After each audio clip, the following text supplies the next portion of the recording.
students, in this lecture I am going to take another problem, another application of nonlinear programming, that is pricing.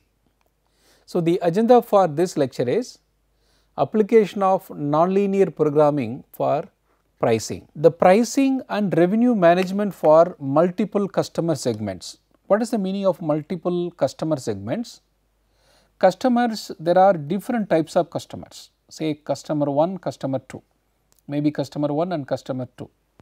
So, what we are going to see, we can price differently for different segment. In case if we are going for pricing differently for different segment, what should be the price for each segment, that we are going to find out. This example is taken from Chopra et al. From this book Supply Chain Management. Consider a trucking firm that has purchased 6 trucks with a total capacity of 6,000 cubic feet to use for transport between city A and B. The monthly lease charge, driver and maintenance expenses is $1,500 per truck, resulting in a total monthly cost of 9,000, because they have 6 trucks. So, 6 multiplied by 1,500. Market research has indicated that the demand curve for trucking capacity is D equal to 10,000 minus 2,000 P. Here D is the demand across all segment and P is the transport cost. Here we can consider any cost, because we are the context is in supply chain management, you are considering the transport cost. The price of $2 cubic foot result in a demand of 6,000 cubic feet, all customers willing to pay $2 or more. The revenue of $12,000 and the profit is $3,000. Okay. The demand is 6,000. If you fix the price $2, the revenue will be $12,000. Out of 12,000, $9,000 is your cost, the profit will be 3,000. That is 12,000 minus 9,000 equal to 3,000. If you fix the selling price $2, what will happen if you fix the selling price $3.5? So, a price of 3.5 per cubic feet result in the demand of 3,000 customers, okay, willing to pay $3.5 or more. The revenue will be $10,500 and the profit of $1,500. How we got this 1,500? So, the demand is 3,000, the price is 3.5. So, the revenue is this much minus the cost is 9. So, $1,500. Now, you see when we keep the price as $2, we got some other figure.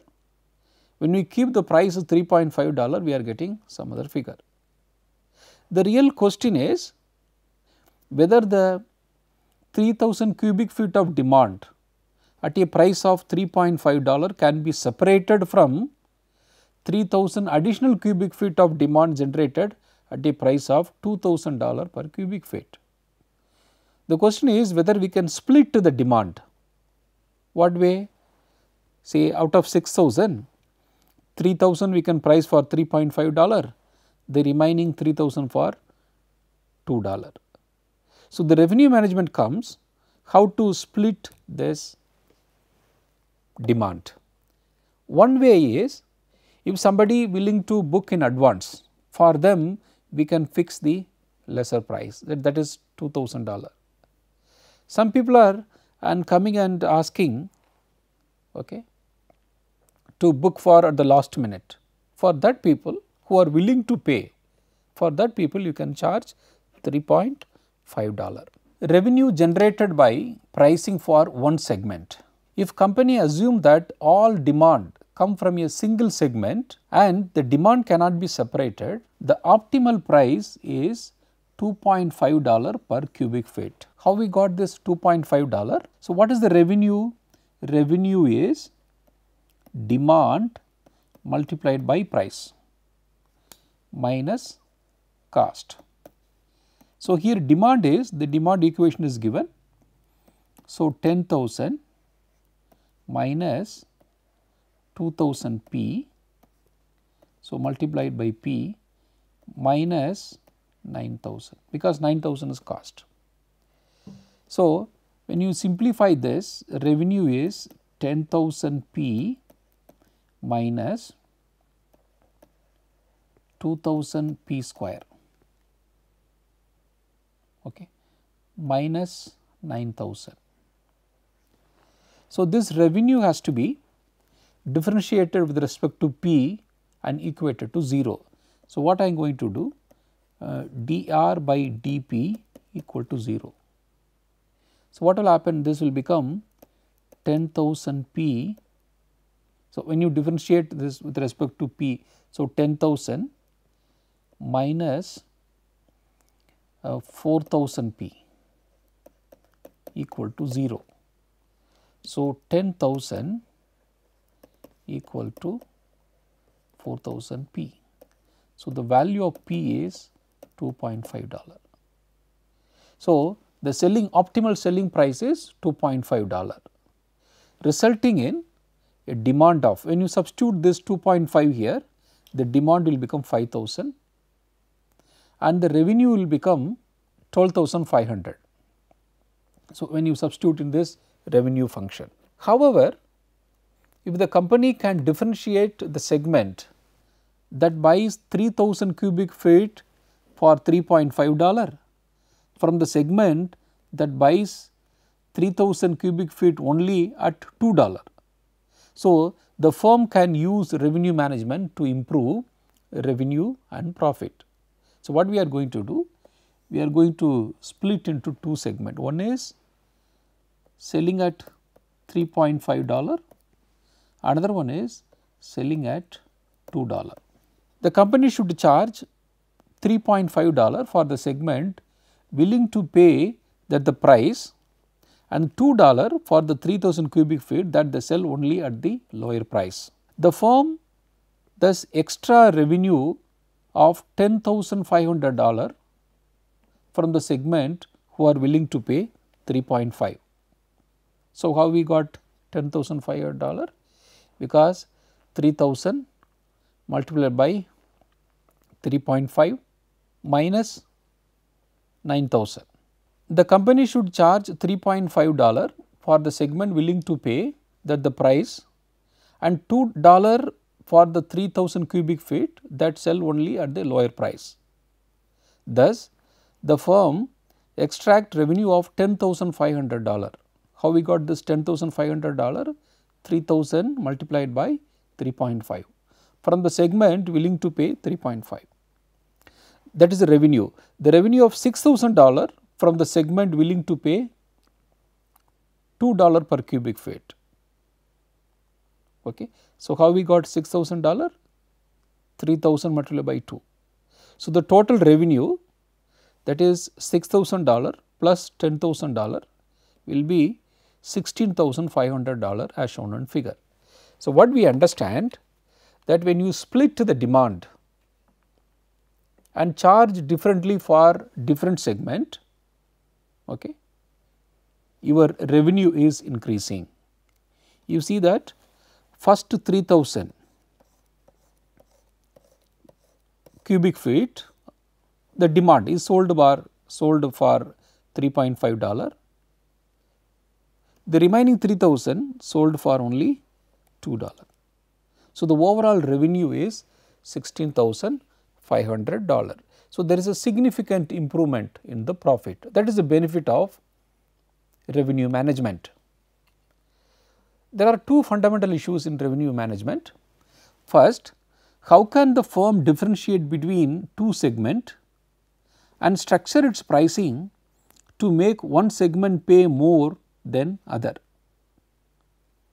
Second one, how can the firm control demand so that lower paying segment does not use the entire availability of the asset.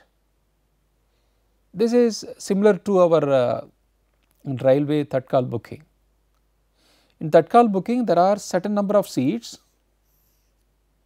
right, allotted for booking at the last minute. They were charged at a higher price, but if you are booking in advance you will be charged less. So, the question is how to differentiate the segment. When we are solving multiple segments, there are two important questions should be answered. One is what price should it charge for each segment, similar to what should be the Tatkal price, what should be the ordinal price in a railway ticket context, and how should it allocate limited capacity among the segment. So, how many number of seats should be allocated for Tatkal, how many number of seats should be allotted for regular. So, these are the two important points. Now, let us see how to price for multiple segments.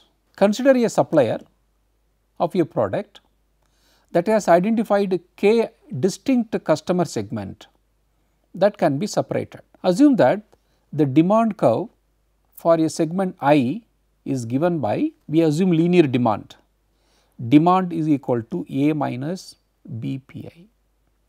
D is demand, A is a constant, B also coefficient of this P price.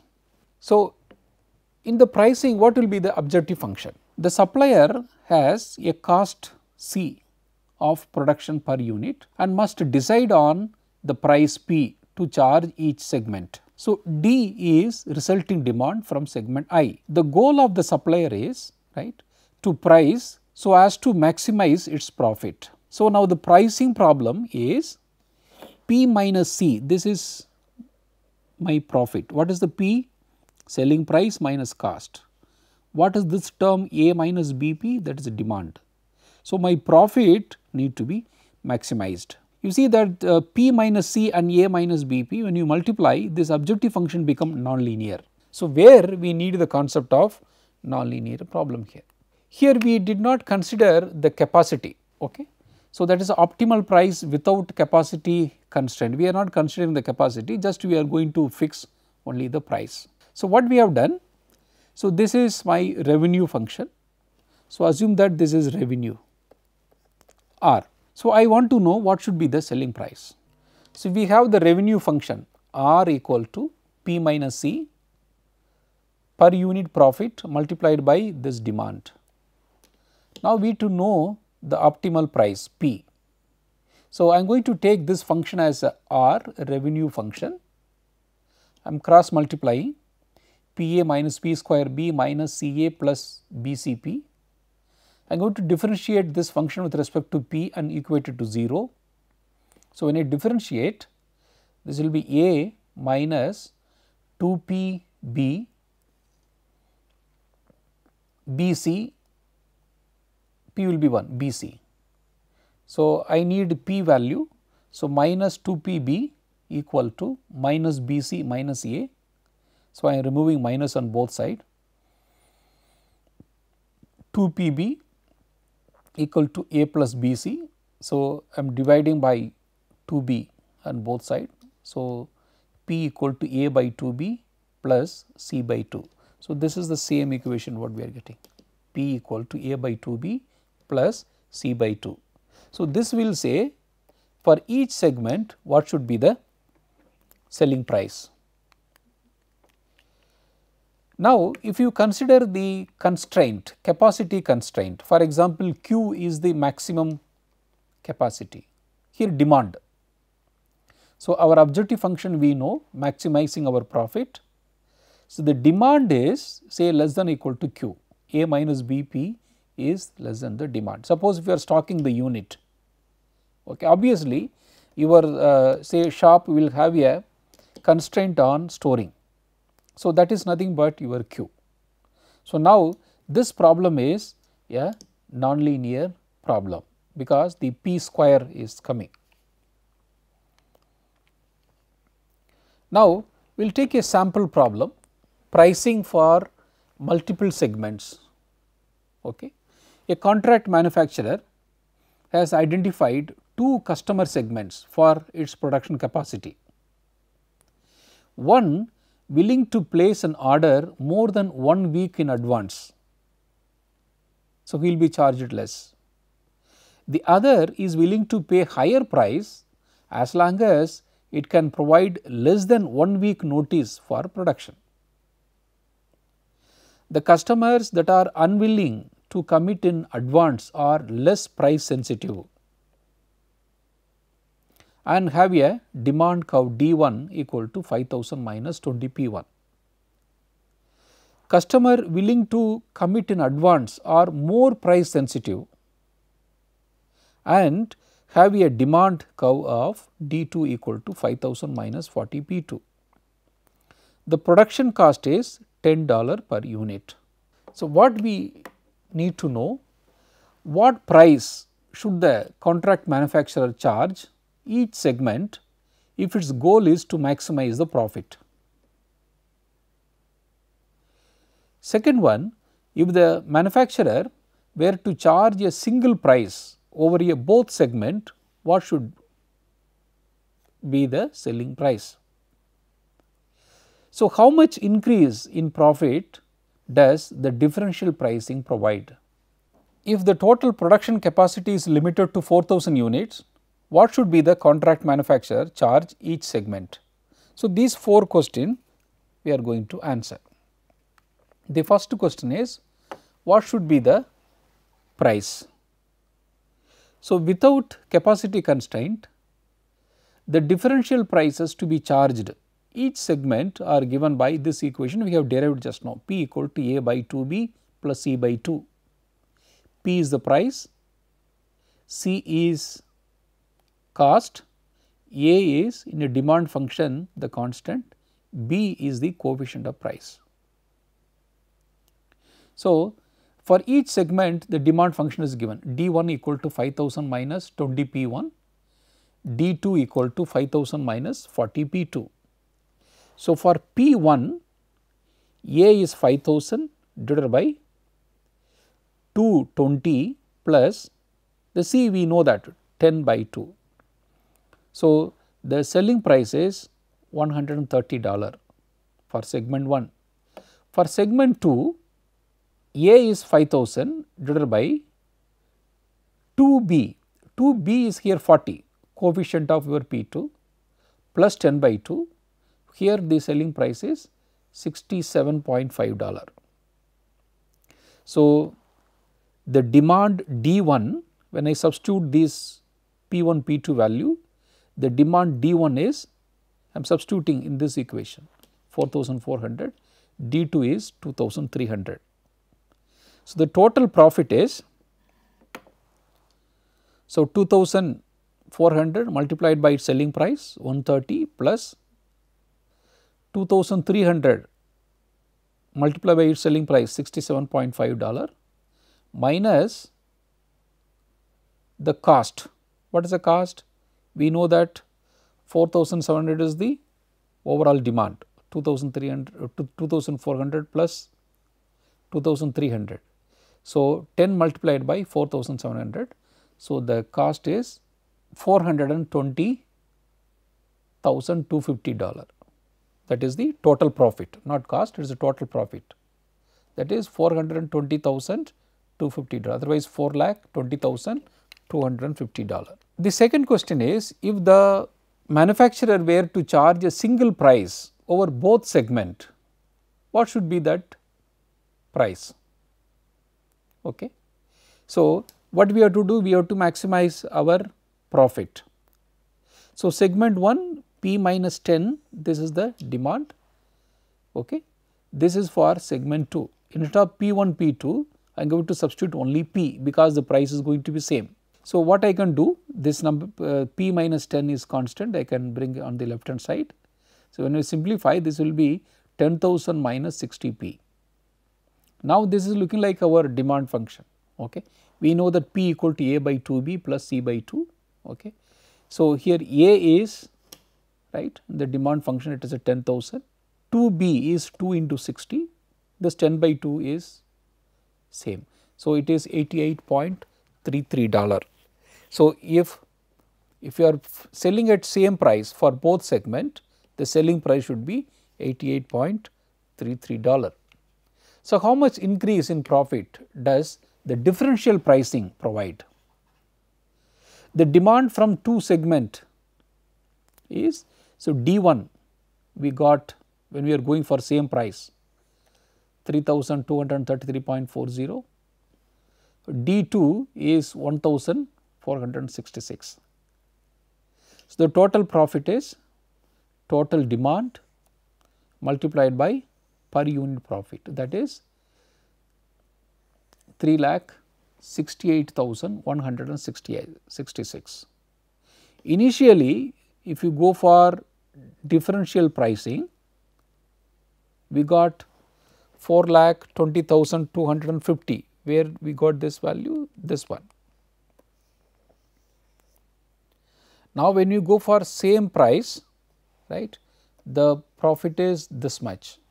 So, the difference in pricing is $52,084. So, what we understand that when you differentiate the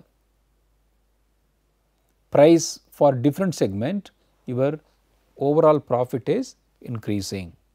Now, if the total production capacity is limited to $4,000 units, what should be the contract manufacturer charge? Now, this problem, there is an objective function, there is a constraint. This need to be solved with the help of solver. Okay. So, we are going to solve this problem with the help of solver. Now, I will explain the formulation of this model. You see that the initial production capacity is 4,000 units. So, here the F6 is your P1 and F7 is P2. In G6, I am going to write the demand function. See the demand function which is given to us 5000 minus 20 P1 and G7 is 5000 minus 40 P2. So, what is the profit? So, the profit is F6 minus 10, selling price minus 10 multiplied by G6, that is a profit. So, when you go for H8 is the sum of the profit, this need to be maximized. Okay. The demand, the G8 is your total demand, G8 total demand. Now, go to solver. You see this is maximization, our profit has to be maximized. So, the changing cell is F6 to F7 and the G8, what is the G8? The total demand should not exceed our constraint, that is 4,000. So, when I solve by nonlinear model, press OK, you see that the G8, my total demand is 4,000 and the selling price for segment 1 is 141.6, for segment 2 is 79.16. I will go back to my presentation. So, in this slide I have explained what are the formulas which I have used it. So, you see that there is a constraint. So, when I solve it, I am getting, so the selling price for P1 is 141, for P2 is 79.1. Now, we are going to discuss about the concept called dynamic pricing. It is nothing but charging for different segment at different price, that is a dynamic pricing. Okay. So, dynamic pricing, the tactic of varying price over time is suitable for asset such as fashion apparel that have clear date beyond which they lose much of their value. For example, Roorkee, now this is the winter, the sweaters, once the season is over, it will lose its value. So, what will happen? The beginning of the winter, the shopkeepers will sell at higher price. When the season is over, they will go for sale. That means that there will be sell at very cheaper price. So, they want to know what should be the selling price for different season of this winter. So, this is an example of a nonlinear problem. So, the success of dynamic pricing also requires the presence of different customer segments. There should be different customer segments who are willing to pay higher price for the product. So, this is as usual demand function, this is profit need to be maximized, this is our constraint, and the demand should be positive. Previously we have considered the 2 segment, now we consider 3 segments. Okay. So, if you consider winter, maybe there may be a 3 segment, okay. The beginning of the winter, the peak of the winter, then end of the winter. So, there will be a D1, there will be a D2, there will be a D3. Okay. Now, we are going to decide what should be the selling price for each segment. So, a retailer has purchased 400 sky parkas before the start of the winter season at a cost of $100. Okay. So, the total cost is 40,000. The season lasts 3 months and the retailer has forecast demand in each of the 3 months, say D1, D2 and D3. Now, how should the retailer vary the price of the parka over the 3 months to maximize the revenue? If the retailer charge a constant price over 3 months, what should be? How much gain in profit results from dynamic pricing? What is the optimal beginning inventory? These are the questions which I are going to answer. So, this is a nonlinear formulations. You see the segment 1, this is profit, segment 2, this is the profit, this is the profit. Okay. P1 is the selling price, okay. This is the demand. We are maximizing revenue, actually we need to subtract the cost. Okay. Here we are maximizing the revenue, okay. And the sum of the demand is less than 400, okay. But all the demand should be greater than or equal to 0. Why we are saying this less than 400? That he may be, the retailer may have the capacity of their shop, he cannot store more than 400 say parkas. Now, I will explain this Excel model. So, here the initial inventory is 400 units, the cost is 100. So, F6, F7, F8 is P1, P2, P3, then G6, G7, G8 is D1, D2, D3, and H6, H7, H8 is revenue for period 1, period 2 and period 3. At the bottom I have written total revenue. So, here objective function is I have to maximize the revenue, I need to find out the value of P1, P2, P3. So, when I go to solver, so it is a maximization problem, the changing cell is P1, P2, P3, the total demand cannot exceed 400, that is why it is less than or equal to 400. When I solve it, so the value is the P1 selling price for segment 1 is $162.19, selling price for segment 2 is 127.57, selling price for segment 3 is 95.52. You see that it is intuitively, it looks very interesting answer. In the beginning of the winter, the dress price is higher. At the end of this winter, the dress price is, that is the sweater price is very less. Okay. So, I have brought the screenshot. So, we got P1, P2, this is P1, P2, P3. So, this is our total demand, this is our total revenue. So, this is revenue. The second one is, if you go for fixed price over the 3 months, then what should be that fixed price? Now, we will go to the Excel again. Now, everything is same, I did not do any changes. So, the F11, please click on F11, see the F11, see that F11 is F10, F12 also F10, only that modification I have done it. So, when I put 0 0 there, first one also 0. So, when I go to solver, when I solve it, you see that for all 3 segments we are getting same price, but the revenue is 4,48,780. Okay. Now, we will go to the next question to the presentation. Now, we will see the difference in selling at different price for each segment and selling at the same price. Initially, when we are selling at different price, you see that our revenue is 51,697.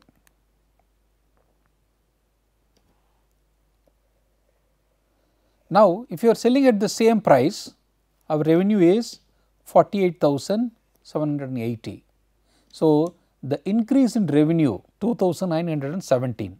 Now, what is the optimal beginning inventory? We know that initially our beginning inventory is 400 units.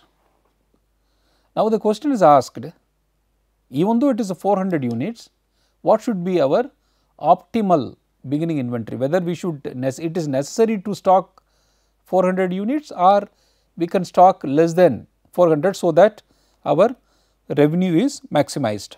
Now, we will go back to the Excel. Now, I am going to explain this model to find out what is the optimal beginning inventory. Okay. So, the first one is we know P1, P2, P3, right. Here D1, D2, D3.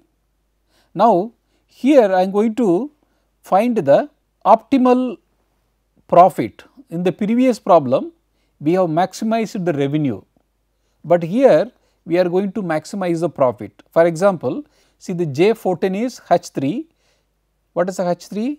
Yeah, J14 is J13 total revenue minus your H6 and multiplied by H5. Here we are not going to buy all 400 units. So, we are going to find out the optimal beginning inventory. So, now when I solve it, you see that one important thing you should remember, here the beginning inventory also one of the decision variables. So, when I drag this dialog box the little down, we can see that our H6, see that the H6 also one of the decision variables. This is the difference between previous model and this model. In the previous model, it was 400, which is fixed. Now, this 400 also, not 400, that cell also going to be our decision variables. Another difference is that we are going to maximize the profit, not the revenue, because every time, suppose if I am buying, for example, here I am getting 245. So, my buying cost also going to decrease. That is why here we should maximize the profit, not the revenue. So, when I solve it, now I got the optimal beginning inventory is 243.357. So, the selling price is for P1 199, P2 166, P3 is 133. Now, the optimal profit is $17,554.97. In this lecture, I have explained the application of nonlinear programming for dynamic pricing. I have considered two types of problem. One is dynamic pricing without capacity constraint, and another one is pricing considering the capacity constraint. I have taken two problems where one is having 2 segments and another one is having 3 segments. For each segment, I have found the optimal selling price. For the second problem, I have found the optimal beginning inventory also. The next class, we will discuss the application of linear programming in project management. Thank you.